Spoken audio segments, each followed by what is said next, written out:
둘째, 지방의 성장에 불씨를 놓아야 합니다. 수도권, 비수도권 인구 격차가 지난해 처음 100만 명을 넘었습니다. 혁신산업 일자리 3분의 2가 수도권, 지난 20년간 증가량의 68%를 수도권이 점유했습니다. 생산성 격차도 더 커졌습니다. 인구 감소와 산업 기반 약화가 세수 감소로 이어지며 지방을 점점 더 가난하게 만들고 있습니다. 지방 청년들이 고향을 떠나는 가장 큰 이유는 괜찮은 직장이 없어서입니다. 인프라보다 일자리, 지역 간 생산성 격차를 줄여야 합니다. 지방의 산업이 살고 지방 기업이 성장할 수 있는 환경이 매우 중요합니다. 국회의장은 그간 자문기구를 통해 지역투자공사 설립과 지역 재투자기금 설치, 차등 공동법인세 도입 등을 중점 과제로 제안했습니다. 지역에서 생산되는 에너지가 지역 발전에 도움이 되는 방안도 적극 검토할 필요가 있습니다. 그렇지 않아도 작은 국토 면적 중 수도권 11.8%만 사용하는 우를 범하지 말아야 합니다.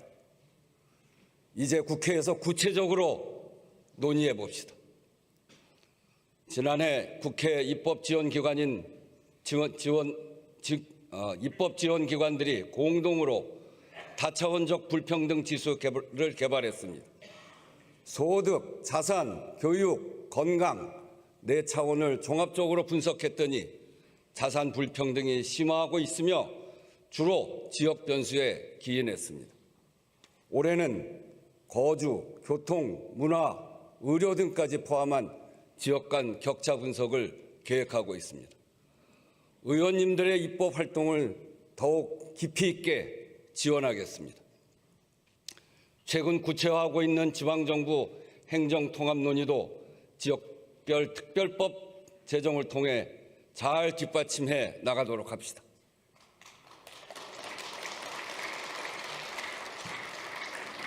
셋째, 기술 혁신의 속도만큼 사회 안전망 강화 속도를 올려야 합니다. 지난달 AI 기본법이 세계 최초로 시행되었습니다. 우리 AI 산업의 경쟁력을 높이고 글로벌 거버넌스 주도권을 확보하기 위해 여야 합의로 통과시킨 법입니다.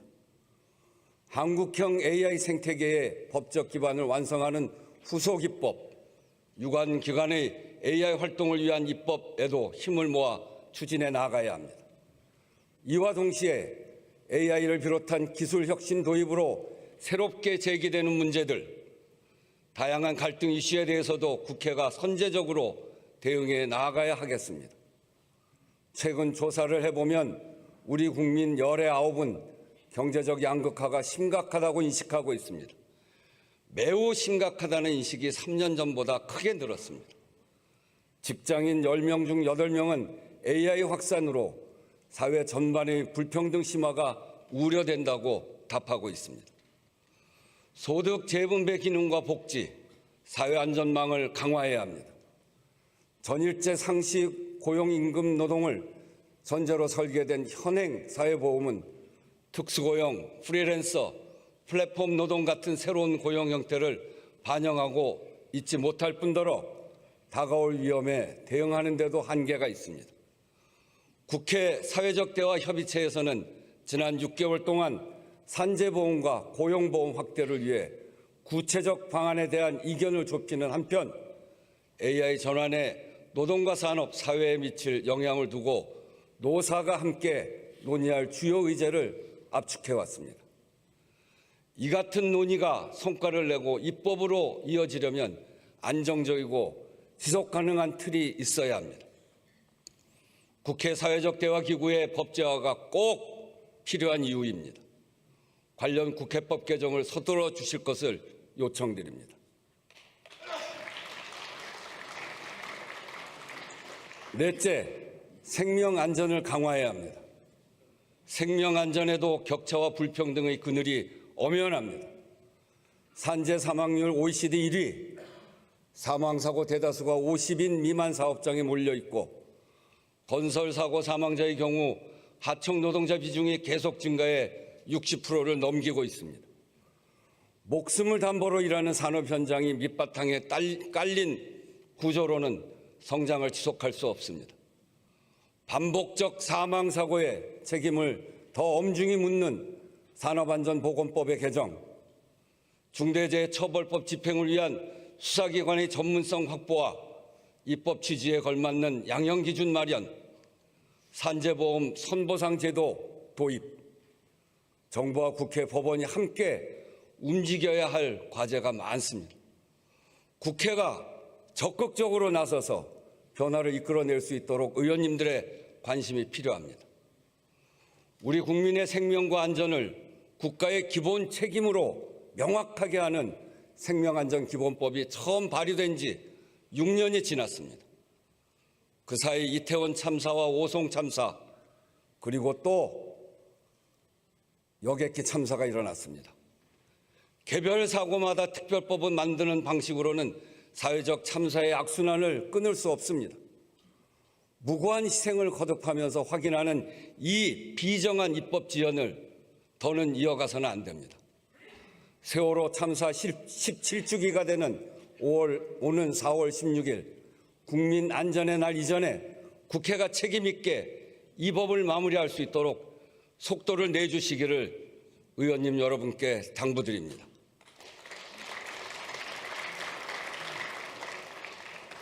존경하는 의원 여러분, 이번 2월 임시회에서 반드시 해야 할 일이 있습니다. 국민투표법 개정을 더는 미루지 맙시다. 국회 의무 불이행으로 국민 참정권을 구체화하는 법률의 공백 상태가 올해로 11년째입니다. 최근 유럽연합을 비롯한 여러 나라에서 외교, 국방, 국가 안위에 관한 긴급사항을 국민투표로 결정했습니다. 소용돌이라고 할 만큼 국제질서의 불안정성이 큰 환경입니다. 안으로도 전환기적 변화를 만들어 가야 합니다. 그러나 지금은 국가 주요 정책에 관한 신속한 국민적 합의 절차가 필요해도 국민투표가 불가능합니다. 개헌의 절차적 걸림돌이 되어서도 안 됩니다. 아직은 논의가 본격화되었다고 보기 어렵지만 윤석열 전 대통령에 대한 1심 재판이 끝나면 달라질 수 있습니다. 대비해야 합니다. 개헌안을 내놓을 수 있어도 국민투표 제도가 없어 개헌을 못하는 상황만큼은 만들지 말아야 합니다. 하나씩만 나와도 삼천리는 초만원이라고 한 산하 제한 시대, 스마트폰은 고사하고 삐삐조차 없었던 시대에 만들어진 낡은 헌법의 한계에 대해서는 이미 공감대가 넓습니다. 국민적 요구가 모인 내란 청산과 사회 대개혁도 다시는 12.3 비상계엄 같은 일이 발붙이지 못하도록 제도적 방벽을 세우고 국민의 기본권을 강화하는 개헌 속에서 비로소 완성된다고 생각합니다. 할 수 있는 만큼 또 합의되는 만큼만 우선 첫발을 떼는 것이 중요합니다. 첫 술에 배부를 수는 없습니다. 문부터 열어야 길을 나설 수 있습니다. 5.18 등 민주주의 정신 헌법 전문 수록, 국회 비상계엄 승인권, 지방 분권과 지역균형 발전 정도는 여야 모두 반대할 이유가 없습니다. 국민적 공감대도 높고 국가적 필요성도 큽니다. 개헌을 과제로 받아들이기만 한다면 최소 수준의 개헌안 성안은 가능합니다. 적어도 현 시점에서 걸림돌은 시간이 아니라 개헌은 어렵다는 인식, 개헌을 정략적으로 바라보는 인식입니다. 개헌을 할 것이면 지방선거일에 국민투표를 동시에 하는 것이 가장 좋습니다. 목표가 분명해지고 국민들의 투표 편의성도 좋습니다. 그러자면 이달 중순 설 전까지는 국민투표법 개정을 완료해야 합니다. 의장은 모든 선택지를 검토할 것입니다. 여야 모두 적극적으로 국민투표법 개정에 임해 주실 것을 촉구합니다.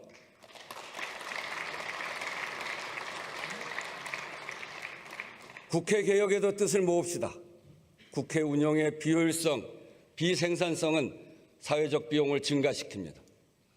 시대와 발맞추지 못하는 문화는 조직 전체의 역량과 신뢰를 약화시킵니다. 국회 스스로 변화와 혁신의 걸음을 재촉해야 합니다. 국회개혁 자문위원회에서 제출한 권고안을 여야 정당에 전해드리고 있습니다. 국회 운영과 입법, 규범과 문화를 아우르는 과제입니다.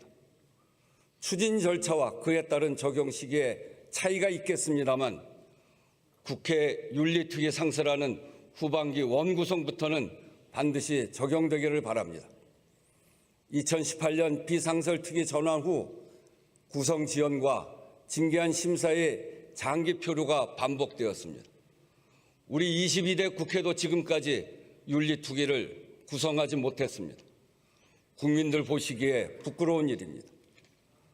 윤리특위를 상설화해 국회 윤리 문제를 국민 눈높이에서 다루고 신뢰를 회복할 수 있도록 적극적인 협조를 당부드립니다. 오는 4월 국회 기록원이 개원합니다.